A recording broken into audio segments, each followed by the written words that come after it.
Programme family programme এই লাল পাত্তা বাল শর্মা ওয়ালা আলী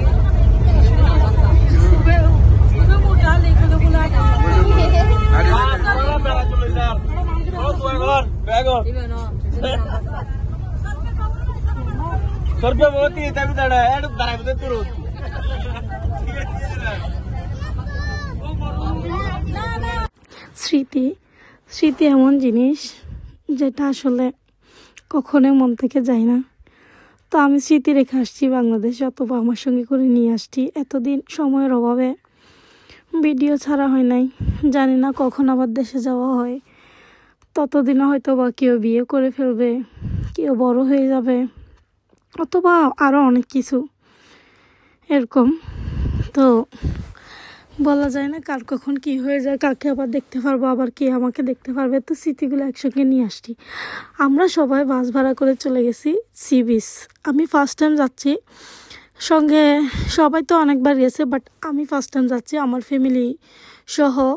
আর এমনিও আমার আব্বু তখন সবসময় বলতো, যদি বলতাম সবাই সি বিচ যাচ্ছে, কক্সবাজার যাচ্ছে, বলতো যে বিয়ের পরে জামাই নিয়ে যাইস। তো বিয়ের পরে তার যাওয়া হয় না, এবার জামাই একসঙ্গে নিয়ে যাইতে আসছে। আর বলতেছে আমার আব্বু এরকম এরকম বলছে, এখন তুমি কি বলো? তো বলতেছে আচ্ছা চলো। তা আমার মামাকে দায়িত্ব দিয়েছিলাম, মেজো মামাকে, দায়িত্ব পূরণ করছে। বাসটা একটু ছোটো হয়ে গেছে বাস, বাট সব কিছু ঠিকঠাক ছিল। আমরা আবার গরুর মাংসের বিরিয়ানি রান্না করে গেছি। ঘুরে গেলে 10টা-11টার দিকে আবার চলে আসছি। হয়তো বা অনেকের জন্য এগুলো সামান্য, বাট আমাদের জন্য এগুলো অন্যরকম ফিলিংস। আমরা যেহেতু কখনো যাই নাই দেশে থাকতে, সবাইকে আবার ঘোড়ার গাড়িতে চলাইছি অথবা চড়াইছি। আমরা চড়ছি ফার্স্ট টাইম, অনেক ভালো লাগছে। মা বাবা, ছেলে মেয়ে, ভাই বোন, রিলেটিভস, মামা মামি, খালারা, আঙ্কেলরা, ভাইরা, সবাইকে এখন আমি ভিডিওর মাধ্যমে দেখতে পারতেছি। মানে আমার থেকে লাগতেছে আমি ওদের সঙ্গে আছি। এখন ভয়েসগুলো দিচ্ছে আর কি, দুবাই বসে বসে। অনেক খারাপ লাগতেছিল, তো ভাবলাম ভিডিওটা শেয়ার করে ফেলি, হয়তো এতক্ষণ আমার মনও ভালো হয়ে যাবে। দেখতেছি ভিডিও দেখে হাসতেছি আর মনটাও ভালো হয়ে গেছে।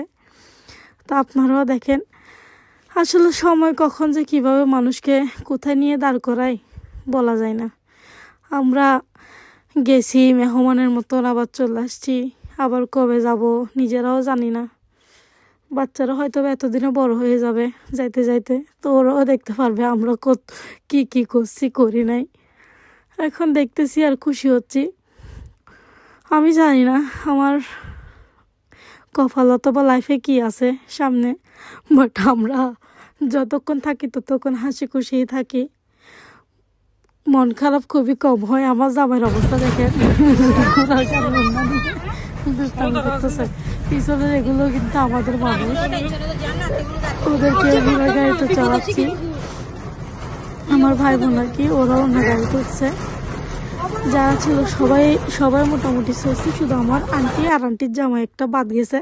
ওরা গেছে যে সমুদ্র গোসল করার জন্য, সেজন্য বাদ গেছে, না হলে ওরা উঠতে পারতো। তো আপনাদের সঙ্গেও শেয়ার করে ফেলছি। আপনারাও ভালো থাকবেন, আল্লাহ হাফেজ। এখানে ভিডিওতে আমার মামিদেরকে তোলা হয় নাই, জানি না আমি কোথায় ছিলাম। আমি মনে হয় বিজি ছিলাম, বাচ্চা কাচ্চা নিয়ে জামিনের মধ্যে ছিলাম। আল্লাহ হাফেজ।